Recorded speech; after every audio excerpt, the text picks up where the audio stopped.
11h. Europe 1 Culture Média. Thomas Hill. À quoi va ressembler la télé en 2023 ? On va faire un petit tour ce matin de toutes les nouveautés, chaîne par chaîne, grâce à deux experts médias. D'abord, l'une des meilleures spécialistes des séries, Laurence Gallois, bonjour. Bonjour Thomas. Journaliste à Télé Loisirs Prisma Média. Et puis un passionné de programme, Kevin Boucher. Salut Kevin. Salut Thomas. Et bon anniversaire d'ailleurs, je sais que c'était hier. Journaliste au Parisien, bienvenue à tous les deux. Allez, on commence de manière assez logique par la première chaîne, TF1, chaîne qui joue la continuité, j'ai l'impression, avec les nouvelles saisons de ces grandes marques comme The Voice, Ninja Warrior, Masked Singer, DAL, Star Academy qui va revenir aussi certainement, Koh-Lanta bien sûr, et puis des nouveautés, Kevin, on parle d'un nouveau show pour Camille Combal, d'un nouveau jeu aussi pour Arthur, c'est ça ? Le show, oui, pour Camille Combal, ça arrive dès le 6 janvier, c'est le Cannes Comedy Show. Il a tourné ça en fait au Palais des Festivals de Cannes le lundi qui suivait l'Energy Music Awards. Ah, c'était pratique, il était sur place. Et voilà, c'est aussi pour ça que c'était très bien quand Nikos est tombé, qu'il puisse prendre le relais. Ouais, il était là, il était présent. Là. Et c'est un gros plateau d'artistes, alors hyper flashy, avec franchement très classe. Il y a vraiment toute la crème, à la fois des grands noms comme des noms moins connus du grand public. On va avoir Jimo notamment qui commence à bien monter. C'est que sur l'humour ? C'est que sur l'humour, il y aura des séquences intégrées dedans qu'il a enregistrées précédemment avec Baptiste Le Caplin, avec Bérangère Krief. Et le résultat est vraiment très très sympa. On sait que TF1 voulait un peu son Marrakech du rire, c'est un peu ça. Hein, on est là-dessus, voilà, je pense dans cette veine-là, en tout cas. On part pas à Marrakech, on reste à Cannes quand même, mais il y a un peu de ça là-dedans. Et alors le jeu d'Arthur, qu'est-ce que c'est ? Et le jeu d'Arthur, alors c'est un format britannique qui cartonne vraiment en Angleterre depuis 2 ans. Ça s'appelle The Wheel, donc je pense qu'on aura un titre français quand même pour la roue. C'est ça ou... c'est une énorme roue qui fait plus de 10 mètres de diamètre. Un candidat au milieu, 6 à 7 célébrités autour. Et en fait, ces célébrités vont aider les candidats sur les thématiques qui leur sont propres. D'accord. Donc on va parler aussi bien de Molière si on a Francis Huster que de télé-réalité si on a Jazz en fait. D'accord. Et tout repose sur beaucoup de bonne humeur en fait qui est amené par l'animateur.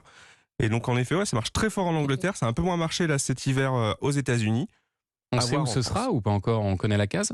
Ce sera du prime time. C'est du prime time, d'accord. D'autres nouveautés sur TF1 ou pas ? Sur TF1, non, on mise franchement sur le retour de toutes les marques qui marchent. On essaye de mettre un peu de nouveauté. Il y en aura dans Koh-Lanta, on annonce une saison visiblement assez folle. Dans Masked Singer, on va rester visiblement quand même sur le jury qu'on connaissait. On est sûr déjà que Kev Adams sera de retour aux côtés de Camille Combal. Voilà, il sera bien là. Et pareil. Et après, il y a cette question Star Academy ou pas Star Academy. Ce faux suspense quand même qui est entretenu par TF1, qui a toujours rien signé, mais qui a le crayon dans la main depuis 2 mois déjà. Mais ça, et a priori, ça devrait être une saison plus longue que la précédente. Voilà. Ça a bien marché. Du côté des séries, des fictions maintenant, Laurence Gallois, TF1 mise sur des nouveaux noms en 2023, justement encore avec Kev Adams dont on parlait.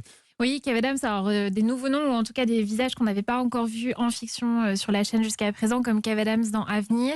Eric Cantona aussi, qui sera dans une fiction appelée Le Colosse au pied d'argile. Ouais. Mais il y a aussi des nouvelles fictions qui sont amenées à peut-être devenir récurrentes si le pilote ou la première saison marche.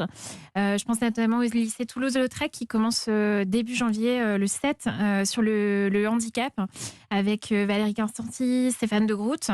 Et puis, on a quand même aussi des retours de belles séries de marques très fortes, avec le retour de Balthazar, notamment, qui est une de leurs fictions très très fortes avec Thomas Sisley. Ouais. Ce sera peut-être la dernière d'ailleurs. Alors, c'est la dernière saison. C'est la dernière, c'est sûr. Ouais, d'accord. Il l'a annoncé. Et puis, une série que moi j'aime beaucoup, qu'on n'avait pas vue depuis un petit moment, qui va revenir pour une nouvelle saison, nouvelle version, nouvelle mouture, avec des nouveaux personnages, qui est Les Bracelets Rouges. Ah oui. Voilà, série sur des ça enfants, va très bien marcher, des enfants malades. Donc là, une nouvelle saison qui devrait arriver. Ah ouais, très belle série ça. Et puis alors, à l'image de ce qu'elle a fait avec les sketchs de Muriel Robin, des Inconnus aussi, la chaîne va consacrer une soirée aux 20 ans d'un gars, une fille. Ils ont annoncé ça va arriver ça, avec des sketchs de la série repris par des couples de célébrités. On en parlait avec Stéphane Plaza notamment, qui va y participer. Vous le sentez bien ça, l'un et l'autre, Kevin ? Ouais, franchement, alors autant sur les Inconnus, j'étais très frileux et on a vu que c'était vraiment nul. D'accord. Non, c'est vrai que les retours n'avaient pas été fous. Voilà, c'était quand même catastrophique, les Inconnus. Là, un gars, une fille, je sais pas. Je pense que dans l'imaginaire, les sketchs s'y prêtent un peu mieux. Ah ouais. On se rapproche peut-être de ce que fait Scène de ménage finalement. Donc, ouais, il y En a même peut-être. temps, Alexandra Lamy, Jean Dujardin, ils étaient quand même très très forts, très rodés l'un et l'autre. Donc c'est pas facile de les remplacer. Moi, personnellement, je suis pas très fan de ce genre de programme, mais voilà, je comprends la tentation d'aller sur la nostalgie, Bah oui, oui. et puis aussi de surfer sur des gens connus pour incarner ces sketchs. Donc, on verra notamment, je crois, Joey Starr, Elise Moon, Ouais. Julie Debona, et je crois que chaque couple aussi, enfin chaque binôme a des liens entre eux, donc ça peut être sympa de jouer là-dessus. C'est ça. Mais Alors, le casting est assez voilà. fort. Après, Exactement. à voir ce que ça donne en Non. réalisation. On espère surtout quand même que TF1 nous prépare une petite surprise avec un ultime sketch de Dujardin et Lamy, ouais, ce même serait si les formidable. deux jurent qu'ils ne seront pas du programme. Oui, c'est Ouais. ça. Pour l'instant, aucun des deux n'est annoncé. On à va la surveiller ça. Et alors sur France 2, maintenant, plusieurs nouveautés sont attendues dans les programmes. Kevin, notamment l'arrivée de Jarry le dimanche. Ça fait un moment qu'on en parle, ça y est, ça va se faire ça. Ouais, c'est un peu l'Arlésienne, ouais, ce truc qui avait été annoncé en conférence de presse en juin, qui n'a pas eu lieu. Donc ça sera le dimanche après-midi, dans ce nouveau bloc porté notamment par le succès de Frédéric Lopez avec Un dimanche à la campagne. Le concept est encore un peu flou. Ça va être Jarry qui va parler un peu de lifestyle, de tendance, de tout ça. Ça s'appelle Rendez-vous chez Jarry. Voilà, ça c'était le titre qui était annoncé. Ils ont beaucoup travaillé sur le concept. Donc entre ce qui a été annoncé et ce qui verra le jour, je pense qu'on aura énormément de différences. Et surtout, quand le verra-t-on? C'est ça la bonne Ouais. question, parce que c'est annoncé au premier semestre, mais ça peut très bien être janvier comme juin en fait. Quoi d'autre sur France 2? Sur France 2, il y aura une soirée consacrée au cabaret qui sera donc animée par Stéphane Bern et par Nicky Doll, qui Ouais, était dans Drag Race. Ouais. l'animatrice de Drag Race France. Ça, c'est un gros truc. Côté culture sur France 2, c'est la fin de Passage des Arts de Claire Oui. Chazal, qui a provoqué d'ailleurs une tribune de plusieurs artistes dans le JDD. Là, ce sera désormais Pierre Lescure qui aura sa propre émission, qui sera en charge une fois par mois de parler de culture. De cinéma essentiellement. De cinéma, oui, Ouais. très particulièrement, parce Ouais, qu'on ouais, sait bien que c'est son domaine. Et il le fait d'ailleurs très bien. Et je pense que l'idée, c'est de le faire dans la continuité de ce qu'il fait dans C'est à vous. Mhm. Et on nous parle aussi d'une fameuse déclinaison du jeu des 1000 € de France Inter, qui, Ah oui. pareil, est une espèce de petite arlésienne, hein, quand même. Ça fait très longtemps que ça tourne, ce truc. Mais là, on sent que ça y est. Enfin, à France 2, ils sont décidés, ils vont le faire. Et enfin, ce sera le dernier essai de Laurent Ruquier en prime time, avec Tout nous fait chanter, une émission de chansonnier, comme il Ouais. en a rêvé toujours.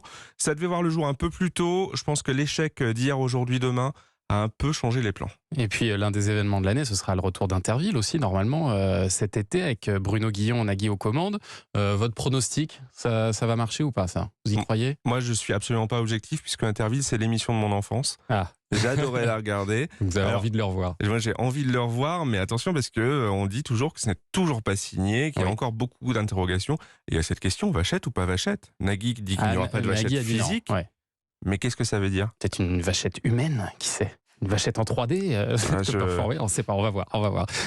Parmi les retours, il y a une saison 2 de Drag Race aussi en prime pour son lancement, ça aussi, hein, c'est un gros pari de France Télévisions. Est-ce qu'on en sait plus aussi sur le nouveau format d'humour que devait produire Arthur sur France 2?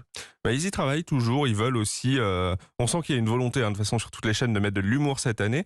Et donc, pour France 2, ils sont avec Arthur, ils ont décidé de travailler avec des gens qu'ils connaissent. Il y a Philippe Cavrivière, qu'on voit chez Léa Salamé Ouais. dans Quelle époque, Bertrand Chameroy, qu'on voit dans C'est à vous, et Alex Vizorek aussi, qui avait présenté les Molières et qui est dans Télématin aussi régulièrement. Un mot des fictions sur France Télévisions. Il va y avoir des grandes nouveautés en 2023? Oui, des nouveautés, ça commence dès le 2 janvier avec une série qui s'appelle Vortex avec Thomas Sisley, là encore qu'on retrouve Ah oui.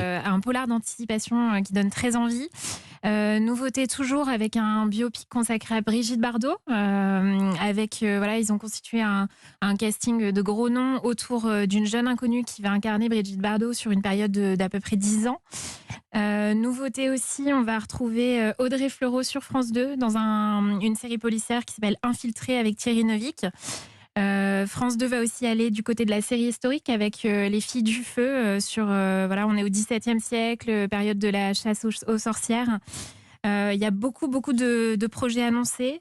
Il y en a qui ont été tournés il y a un petit moment, comme Les Gouttes de Dieu, qui était l'adaptation d'un manga assez célèbre sur l'univers du vin, qui devrait arriver aussi prochainement. Et puis des retours aussi de saison. Astrid et Raphaël, saison 4, qui marche très très bien. L'école de la vie aussi, qu'on avait découvert l'année dernière, je crois. C'était avec Guillaume Labbé la saison 1, et là ce sera Julie Debona dans le rôle principal. Une petite minute encore pour parler d'M6 notamment. Alors, même si on va en parler dans un instant avec Élodie Gossuin, M6 va fêter les 20 ans de Nouvelle Star. Est-ce qu'il va y avoir d'autres nouveautés qui sont déjà annoncées sur la chaîne ou pas, Kevin? M6, donc la principale nouveauté, c'est cet anniversaire de Nouvelle Star. Ils veulent faire les choses en grand, comme pour la Star Academy. Il y aura Coup de foudre au bout du monde, puisqu'on aime l'amour chez M6. On a Marié au premier regard, on a L'amour est dans le pré. Cette fois, c'est 3 célibataires qui se rendront dans une maison d'hôtes à l'étranger, tenue par un célibataire. Et est-ce qu'il y aura de l'amour entre l'hôte et son invité? Ce sera la bonne question.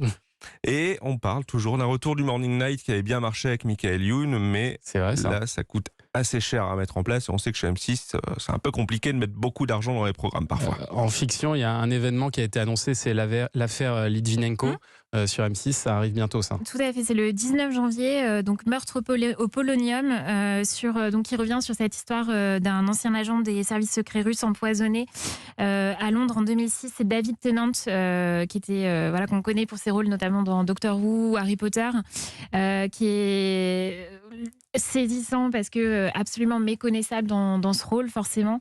Et puis forcément c'est une affaire très forte, donc ça risque d'être bouleversant.